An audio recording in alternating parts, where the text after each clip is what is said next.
Welcome everyone, this is Annie Ray. In this episode, we'll discuss how to get super skinny to muscular. Let's roll it. Yeah, I've been running and running to keep it 100. It's all that I wanted, but lately I don't get the stomach. The higher the summit, the harder the plummet. They know me all over this planet.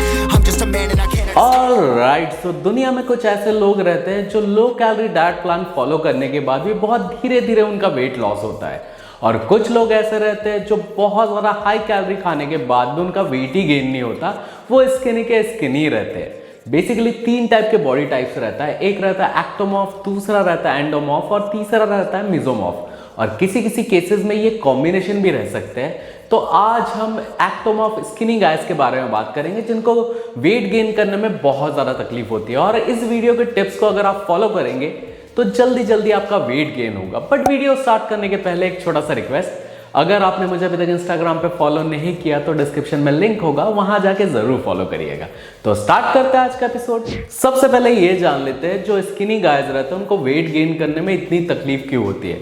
Majorly इसके तीन reason रहता है। पहला जो reason है वो रहता है उनका मेटाबॉलिज्म बहुत ज़्यादा हाई रहता है, इसलिए जितनी भी कैलोरीज वो इंटेक कर लेते हैं उनकी बॉडी उसको जल्दी से जल्दी बर्न कर लेती है। दूसरा जो रीजन रहता है उनका एपेटाइट काफ़ी ज़्यादा कम रहता है। एज मैं विशाल को काफ़ी सालों से ट्रेन कर रहा था, मेरा छोटा भाई है वो, तो वो जब मेरे साथ स्टार्ट किया था तब उसका वेट 48 kg था, लेकिन सारे रूल्स को फॉलो करने के बाद उसने एक अच्छी खासी फिजिक बना ली है। तो जब इनिशियल स्टेज में उसको खाना खाने के लिए बोलता था, थोड़ा सा कैलोरीज अप करने से वो बोलता था भैया मेरे से 2-3 रोटी से ज़्यादा खाया ही नहीं जाता और ज़्यादा कैलोरी वाले फूड मुझसे इंटेक ही नहीं होता। तो इसलिए उनका एपेटाइट बहुत छोटा रहता है, इसलिए जितनी कैलोरीज उनकी बॉडी को चाहिए उतना कैलोरीज का वो इंटेक नहीं कर पाते। और जो थर्ड और मोस्ट इंपॉर्टेंट रीज़न रहता है वो रहता है कि उनका डाइजेशन के काफ़ी ज़्यादा इश्यूज रहते हैं, और जब भी वो अपनी मेंटेनेंस कैलोरी से ज़्यादा कैलोरीज का इंटेक करने लगते हैं उनका डाइजेशन खराब हो जाता है, और जब भी वो बीमार पड़ते हैं उनका वेट और ज़्यादा लूज हो जाता है। इसलिए सबसे पहले आपको अपने डाइट पे काम करना पड़ेगा। अब बात कर लेते हैं कि स्किनी गाइस को किस टाइप का डाइट पैटर्न फॉलो करना चाहिए। तो आपको जब भी गेन करने का मन है तो आपको हमेशा कैलोरी सरप्लस पे ही रहना पड़ेगा। अपनी जो मेंटेनेंस कैलोरी है उससे 100-200 कैलोरी आपको बढ़ाते रहनी पड़ेगी, तभी जाके आप थोड़ा सा वेट पुट ऑन कर सकते हैं। मैंने ऑलरेडी बहुत सारे डाइट प्लान के वीडियोस बना के रखे हैं, तो आई बटन और डिस्क्रिप्शन में उसका लिंक दे दूंगा। तो आपको क्या फोकस करना है कि मॉर्निंग में आपको जल्दी उठना है जिससे आप मैक्सिमम कैलोरीज का इंटेक होल डे में कर सके। बिकॉज अगर आप लेट उठेंगे तो आपके 1 या 2 मील का टाइम जो रहेगा वो मिस हो जाएगा और आप ज़्यादा कैलोरीज का इंटेक नहीं कर पाएंगे। और आपको कैलोरी डेंस फूड पे कॉन्सेंट्रेट करना पड़ेगा जो पोर्शन में छोटे रहते हैं लेकिन उनकी कैलोरीज काफ़ी ज़्यादा रहती है, जैसे नट्स हो गए, पीनट बटर हो गया, घी हो गया, या कोई भी ऐसा फूड जो क्वांटिटी में कम हो लेकिन उसकी कैलोरीज बहुत ज़्यादा हो, तभी आपने जो डिसाइड किया हुआ कैलोरीज वो कंप्लीट कर पाएंगे। जैसे विशाल जब मेरे पास आया था, मैंने बताया कि 48 kg का था, तो उसको मैं हमेशा बोलता था कि दिन में एटलीस्ट 2 या 3 चम्मच पीनट बटर खाया कर, और साथ ही में काफ़ी सारे नट्स खाया कर जिससे कम क्वांटिटी में भी वो ज़्यादा कैलोरीज का इंटेक कर सकता है। और साथ ही मैं उसके प्रोटीन का भी ध्यान रखता था, जैसे प्रोटीन में वो चिकन, फिश या एग्स या फिर कभी कभी पनीर भी खाता था। और उसके लिए एक मैंने मॉन्स्टर शेक बताया था जो ऑलरेडी मैं अपने वीडियो में बना चुका हूँ, जिसमें आपको क्या करना है, आपको लेना है 30-40 ग्राम ओट्स, 200-300 ml मिल्क, साथ में आपको 1 या 2 चम्मच पीनट बटर, एक केला, एक चीकू, और साथ में एक इसको वे प्रोटीन। जिससे क्या होगा, ये जो शेक रहेगा इसकी कैलोरीज अप्रॉक्सीमेट 800 to 1000 कैलोरीज रहेगी। अगर आप इस मॉन्स्टर शेक के 2 शेक भी दिन के ले लेते हैं तो जिसमें अप्रॉक्सीमेट 1600 to 1800 कैलोरीज आ जाएगी, और ये लिक्विड फॉर्म में रहता है इसलिए इसको डाइजेस्ट करना भी बहुत ज़्यादा इजी रहता है। साथ ही में अपने मैक्रो और माइक्रोन्यूट्रिएंट का भी ध्यान रखेंगे तो जल्दी से जल्दी आप वेट गेन कर सकते हैं। अब बात कर लेते हैं जो स्किनी गाइज रहते हैं उनको किस टाइप का वर्कआउट पैटर्न फॉलो करना चाहिए।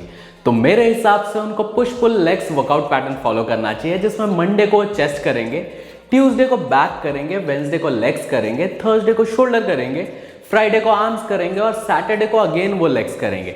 बिकॉज उनका फाउंडेशन भी स्ट्रांग होना चाहिए इसलिए उनको लेग्स 2 बार वीक में ट्रेन करना चाहिए। और साथ ही में उनको कंपाउंड मूवमेंट्स पे बहुत ज़्यादा ध्यान देना चाहिए, जैसे bench press, shoulder press, deadlift and squat, जिससे उनके स्ट्रेंथ बढ़ेगी और दिन ब दिन उनका मसल भी अच्छे से गेन होगा। और सही तरीके से वर्कआउट पैटर्न फॉलो करने से आपको बहुत अमेजिंग रिजल्ट्स मिलेंगे। अब एक इंपॉर्टेंट चीज़ के बारे में भी डिस्कस कर लेते हैं जिसको ज़्यादातर लोग बहुत ज़्यादा नेग्लेक्ट करते हैं। ज़्यादातर लोग अपने डाइट एंड वर्कआउट को लेके बहुत ज़्यादा सीरियस रहते हैं, लेकिन जब बात आती है रेस्ट की तब उस चीज़ पे वो ध्यान ही नहीं देते। अगर आपको जल्दी से जल्दी वेट गेन करना है या फिर मसल बिल्डिंग करनी है तो आपको 7 से 8 घंटे का डीप स्लीप करना बहुत ज़्यादा ज़रूरी है।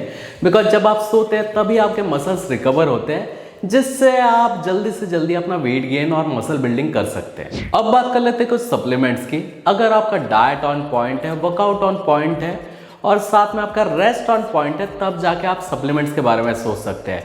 तो मेरे हिसाब से 2 सप्लीमेंट बहुत ज़्यादा इफेक्टिव रहते हैं। पहला जो है वो है क्रिएटिन। बिकॉज जब भी आप क्रिएटिन लेते हैं तब आपका एटीपी एनर्जी इंक्रीज होता है, जिससे आपकी लिफ्टिंग अच्छी हो जाती है। साथ ही में ये मसल बिल्डअप में भी बहुत ज़्यादा हेल्प करता है। और एक बात अच्छे से बता दूं कि क्रिएटिन लेने के कोई भी साइड इफेक्ट नहीं है। ये मोस्ट रिसर्च सप्लीमेंट है। मैंने ऑलरेडी क्रिएटिन के ऊपर भी काफ़ी सारे वीडियोस बना के रखा है, तो आई बटन में उसका लिंक दे दूंगा, जिसको देख के आप क्रिएटिन के बारे में ज़्यादा जान सकते हैं। और दूसरा जो सप्लीमेंट है वो है एक अच्छा कंपनी का वे प्रोटीन।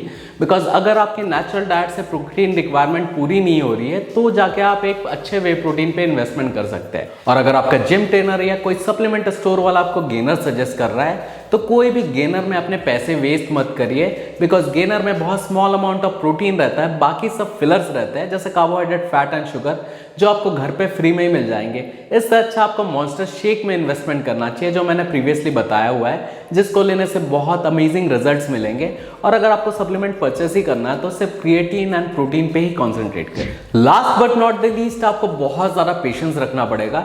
अगर आप एक्टोम स्किनी गाय हो तो आपको वेट गेन करने में बहुत ज़्यादा तकलीफ होगी, लेकिन रिलीजियसली ये सारे टिप्स अगर आप फॉलो करेंगे तो आपको बहुत अमेजिंग रिजल्ट्स मिलेंगे। बिकॉज पिछले 16 सालों में मैंने बहुत सारे स्किनी गायस का वेट गेन करा के दिया और आज की डेट में उनकी फिजिक बहुत अमेजिंग है। और इसके बारे में ज़्यादा कुछ जानना है तो प्लीज़ कमेंट सेक्शन में कमेंट करिए और मुझे इंस्टाग्राम पे फॉलो करिए। डिस्क्रिप्शन में लिंक है, वहाँ जाके आप डायरेक्ट क्वेश्चन पूछ सकते हैं। साथ ही में जो रेड कलर का सब्सक्राइब वाला बटन है उसे प्रेस कर दीजिए, बाजू वाला जो बेल आइकन है उसे भी प्रेस कर दीजिए। Hope you like this video. If it did then please like, share, subscribe our YouTube channel. Keep pumping, step up. All I know is